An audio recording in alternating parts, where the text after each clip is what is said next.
Download the latest issue today, boxingnewsonline.net/apps. Hello and welcome back to BNTV Part 3. Previously we were over in Stratford Village where John was feeling a little bit better about the end of the Olympics.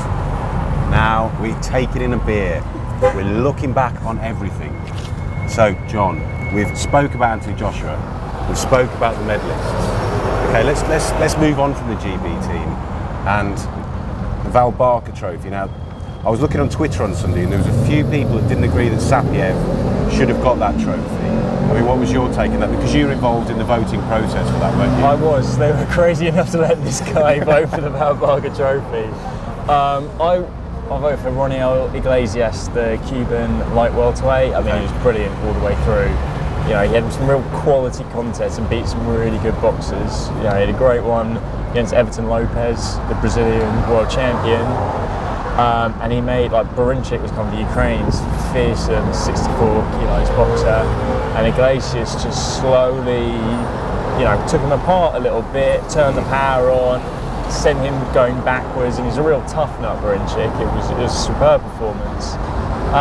But you know, it's not like Sapiev wasn't brilliant, right, quite consistently. So you can't really fault the decision. It was just my personal view was Iglesias, but there are lots of good boxers there, like the Cuban flyweight Ramirez. You know, it's the most competitive division in the whole Olympics. Yeah. There was a lot of love for Ramirez on Twitter on Sunday. I think he got a lot of people's votes. I've been watching on television. Yeah. Well, he's only 18, so he's got Olympic gold. Okay, again. Mark's been, you know, again, precocious. Sorry. No. I'm sorry. I'm sorry.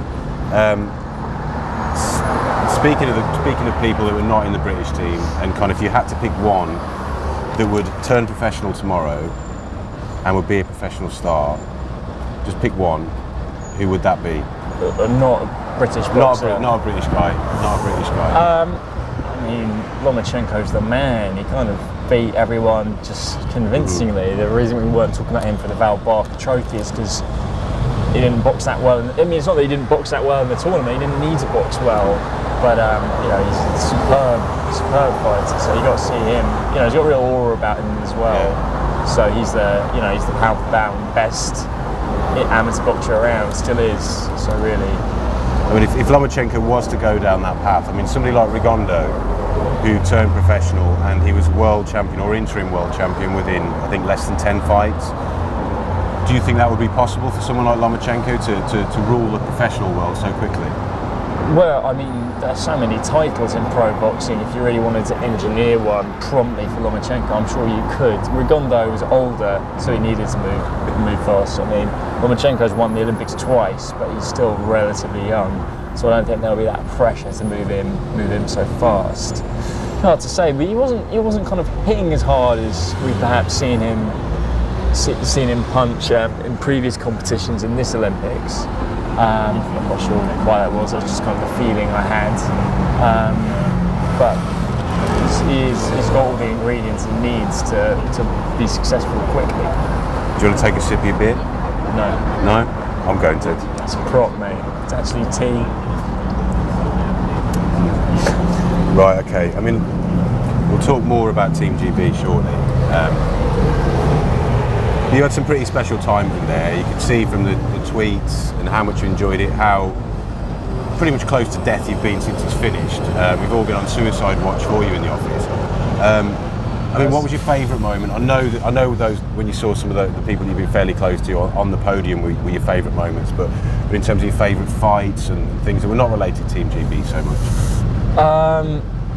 My favourite moment not related to Team GB is, you know, I mean, Katie Taylor's reception the whole way through was amazing. The crowd, as I probably mentioned before, was really the star of the whole show, and the way they just pick a foreign boxer to support. So there was kind of a group of people cheering quite loudly from Mongolia. So the rest of the 10,000 people there decided to take that on board. So you had 10,000 Brits chanting manically for Mongolia. So every time Mongolia was on, that was incredible. Actually, in one of the sessions, in one of the quieter ones, Nigeria's female middleweight that beats Azerbaijan's female world silver medalist. with the president of Azerbaijan looking on. That was quite classic. She was quite good. You could see it, like she liked to throw a left hook, and after she was saying that Joe Frazier was her hero. So Edith doing well was pretty classic too. I was speaking to some of the famous people that were out there watching. Didn't you sit next to Prince Philip? I didn't sit next to him, but he came to sit near or me. something like that at some point. Lomachenko's in the way. But yeah, Prince Philip was sat there, just in front of the rest of the Ukrainian boxing team, whilst those of us on the press seats were debating his security arrangements. It seemed a bit, unsafe. There are plenty of other famous people there. Some other royalty came in, I think. I think I saw Princess Margaret there. Oh. David Cameron was there. Right, okay. For what it's worth. All right, anyway. Anyway, Holyfield was there. Oh, right. Did you speak to him? Oh, you urinated next to him, didn't you? Well, not next to him, but we queued for the loo together. Oh, right, okay. But okay. I didn't. Okay. It didn't seem appropriate. It didn't seem an appropriate time to chat. No. I think you can in the queue. I think it's when you get actually into the urinals, it's not the best time to chat. I don't really want to pursue this line of conversation. Okay. Right, okay, so talk us through a typical day, because it was pretty full on for you. We had the sessions in the afternoon, you were going back in the evening, you're also doing a great deal of work for the website, you was also trying to cram in your report for the magazine.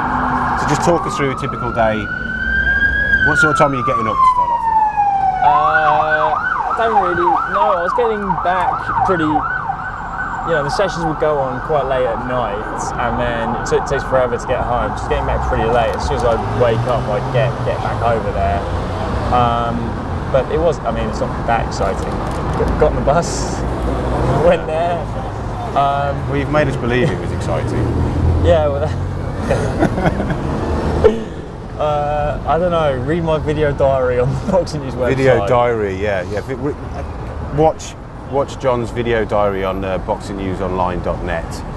Some very good camera work. Thanks, mate. But you were filming though when you shouldn't have been at times, weren't you? Yes. Being a bit of a rebel, which is not in your character. No, it's not, Matt. I like to toe the line personally. I filmed in the mix zone, which you're not allowed to do. Right. I filmed Lomachenko. Lomachenko doesn't talk to anyone mid-competition. Yeah. So he just walks through, past all the journalists. It's pretty cool. Snuck backstage, filmed the room where they warm up in. Right. Okay. Got down the field of play. Wasn't meant to be there. And all that's on the video diary. Yeah. Yep. Okay. Okay. Let's wrap this up. Now, it's been a long journey for these guys and girls and Team GB. And now, for a lot of them, it's over, or this is what they've been building up for. You were there for tournaments over the last couple of years. You've been all over the world with them. I mean, how does it feel now that it's all over? I mean, joking apart, how does it feel now it's all over? It's sad. It does feel like the end of an era. Some of them are bound to turn professional. You're never going to have that group of athletes, all together, and not obviously it's been a great ride for me. I've got to go watch them in Azerbaijan and Turkey and here in London with an exceptional crowd. But they're, a lot of them are going to go their own different ways. As Luke Campbell said after his bout, they live together, they train together. Anthony Ogogo said he spent more time with Luke Campbell, who's his flatmate, spent more time with him than his girlfriend or anyone else for that matter over the last few years. So it's sad really that they're not all going to be together. I hope they can keep the core of the team for the next Olympics, and of course they're going to be new boxers coming up to challenge them for their positions, whoever does stick around. And let's just briefly talk about those new boxers that are coming through. I mean, are there some guys we should be keeping an eye on over the next 4 years that could be challenging for places in 2016? No, well, there's some guys who are unlucky not to qualify. Callum Smith, who moved up to light heavyweight from middleweight, really, wasn't his natural weight at the time, and was. He was robbed out in Turkey. I was sure he should have had that bout, and that would have qualified him for the Olympics. I don't know if that's kind of going to have put him off amateur boxing, whether he'll stay. He's certainly one to watch if he does stick around. Well, Fred Evans, obviously, we don't know where his future lies. There's Anthony Fowler at welterweight, who I think who I hope saw how good the Olympics were and wants to stick around for 2016. He's one to watch. Charlie Edwards didn't manage to qualify this time around, but he's young. He's moved up to 52 kilos. So So depending on what happens with Andrew Selby, he's one to watch. Jack Bateson, light flyweight. Jack was who they brought in to spar with Nicola Adams to kind of get her ready. So he was sparring with her, in the days immediately before the tournament. It shows how highly they rate him. Look at how well she did. So he must be doing something right. He's only 17 and he's won the ABAs. Right, So.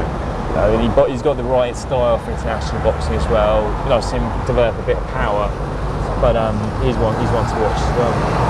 Okay, brilliant. John, thank you ever so much for all the really, really crucial information you've given us through the last few weeks. And I'm sorry to say this is the last BNTV that's going to be about the Olympics. So, cheers, and here's to Rio 2016. Come on, John, let's do it. We'll see you next week for another BNTV where we'll be looking forward to the professional season, and thanks everybody for watching. Get involved with all the best boxing banter at our forum, and that's forum.boxingnewsonline.net.